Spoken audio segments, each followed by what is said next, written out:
SummerSlam 2005 was truly bizarre. Not only did it feature a once-in-a-lifetime main event that also serves as one of the strangest showcases of self-sabotage and clowning in wrestling history, the rest of the card was tonally all over the place. Edge and Matt Hardy clashed in the most raw, true-to-life feud WWE had maybe ever done to that point, and elsewhere, Rey Mysterio and Eddie Guerrero battled to see who got to take a little boy home and keep him as his son. WWE is really odd all the time. I'm Plumpy from WhatCulture.com, and here are 10 fascinating facts about SummerSlam 2005. Number 10. Jericho was originally set to face Carlito for the IC Championship. Jericho had made up his mind at some point in 2004 that he was going to take a sabbatical from WWE beginning in the summer of 2005.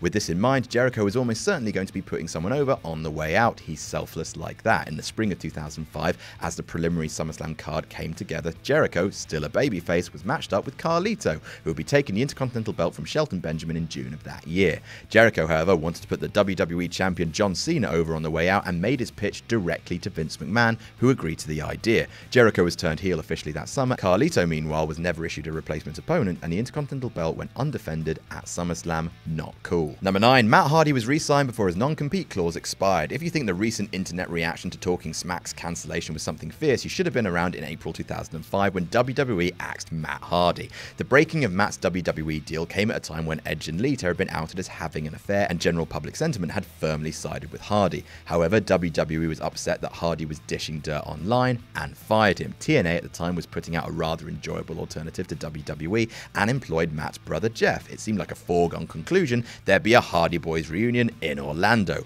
That was until Matt suddenly reappeared in WWE to attack Edge on Raw in July, which would have been around the 90th day on his non-compete clause in his contract. Rather than let a scorned Hardy go to TNA, WWE brought him back at the last possible moment in a real-life storyline, stuck him with Edge at SummerSlam in a match that Hardy would lose. You savvy, cruel bastards. Number 8. Vickie was late. It would be Eddie Guerrero's penultimate pay-per-view match, a ladder match against Rey Mysterio for the custody of Dominic. Guerrero and Mysterio did all they could with the fast skull angle, and the match itself is one of the better ladder matches in history, although it did include an infamous snafu. Eddie's wife Vickie was supposed to run down and push the ladder over at a point where Guerrero had victory in hand. However, Vickie was not sent to the ring when she was supposed to be, leading to an awkward moment where Guerrero was on top of the ladder, fiddling with the briefcase, with not a thing to do. Mysterio improvised by pulling his leg until Eddie fell to the mat in cringeworthy fashion, almost blowing out his knee. Guerrero then exploded into a heated tantrum, slamming the mat and very audibly screaming, "Where the f*** was Vickie?" Number 7. It was Mysterio's favourite WWE match. It's sometimes surprising to hear what wrestlers consider to be their favourite match.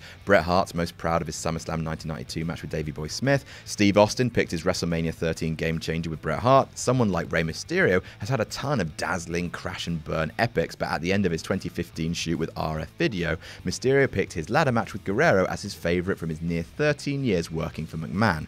The fact that it was the last time he faced Eddie on pay-per-view obviously gave it some sentimental value for Rey, and most likely having his family involved in the angle made it special as well, even if the story was f***ing bonkers. Number 6. Jericho signed a 1-month extension to work SummerSlam. Following up on Jericho's intention to leave WWE for a while, there was a little matter with Jericho's existing contract that needed to be addressed. The deal expired at the end of July, roughly 3 weeks before SummerSlam. In April of 2005, with Jericho already penciled in to work with Cena at SummerSlam, McMahon attempted to re-sign him to at least a part-time deal doing PR and such, which Jericho turned down, wanting to be free from wrestling obligations. McMahon did manage to get Y2J to extend his contract by a month in order to ensure that Jericho would be under contract come the pay-per-view and to prevent things like the Jeff Jarrett situation happening again.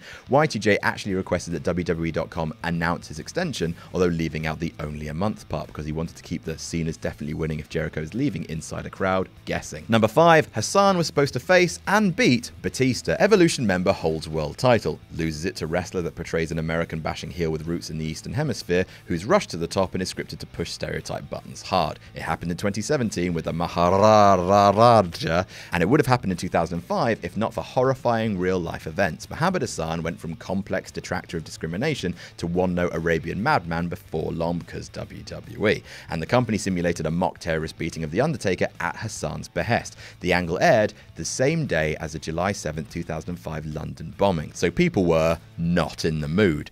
Original plans were for Hassan to defeat Undertaker at the Great American Bash, then go on to topple Batista at SummerSlam for the World Heavyweight title, becoming a supervillain heat magnet that fans would beg to see get his comeuppance. Instead, UPN flipped out the storyline, demanded Hassan be removed from SmackDown, and by early fall, Hassan had left WWE and the wrestling business altogether. Number 4. Michaels Hogan was originally a best of 3. Michaels' startling superkick on Hogan on the 4th of July edition of Raw kicked off the build to one of the more intriguing matches of the millennium. Hogan would be 52, Michaels would be 40, but this was a brand new match between two undoubted Hall of Famers. Everyone was asking, what would a match between Hulk Hogan and Shawn Michaels look like? Turns out, nonsense! According to Michaels, the original plan was for he and Hulk to wrestle 3 matches with each other, each trading victories to establish they're basically as good as each other.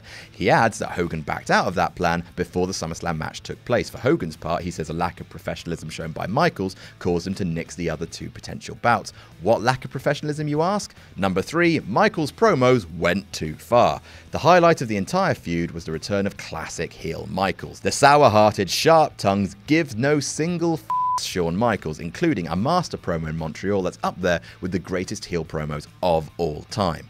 Since HBK appeared on more episodes of Raw than Hogan did, he had more of a forum to verbally skewer Hulk, and he did so masterfully. One person not enamored with the content of Michaels' promos was Hogan himself. Michaels contests he got permission from Hogan as well as McMahon to crack vicious on the Hulkster, mostly about his age, but Hulk would go to the higher-ups and insist that Michaels was going too far. Michaels would contend that a lot of the creative that went into his promos came from Stephanie McMahon. Michaels also adds that Hogan would even tell him to his face that the promos were all well and good, but would apparently tell management otherwise. Number 2, Michaels tried to annoy Hogan as much as possible. We've talked about this match loads, and we still can't think of a better description of Shawn Michaels overselling than octopus in a washing machine. Michaels does admit he was unprofessional that day, but with few regrets. Fed up with Hogan scrapping the remaining matches and allegedly being two-faced over Shawn's promos, Michaels made a point to, in his words, poke the bear all day, presumably getting under Hogan's skin as much as possible, even before going out for their match. Michaels said he wanted to make Hogan earn it, and that his antics were for his own amusement, admitting they weren't exactly professional. And number 1, it was the second most bought SummerSlam ever. SummerSlam 2005 was the first SummerSlam Hogan worked since posing with Sid Justice in 1991. The idea of seeing middle-aged Hulk headline another SummerSlam, combined with Michaels' inspired work as a reborn heel along the way, would do big business for the company. SummerSlam pulled in 650,000 buys, an astronomical number that was up 57% from the previous year. That's only 50,000 short of the SummerSlam record of 700,000 set in 1998. WWE in 2005 was long past those big boom numbers for anything outside of WrestleMania, which makes it even more impressive.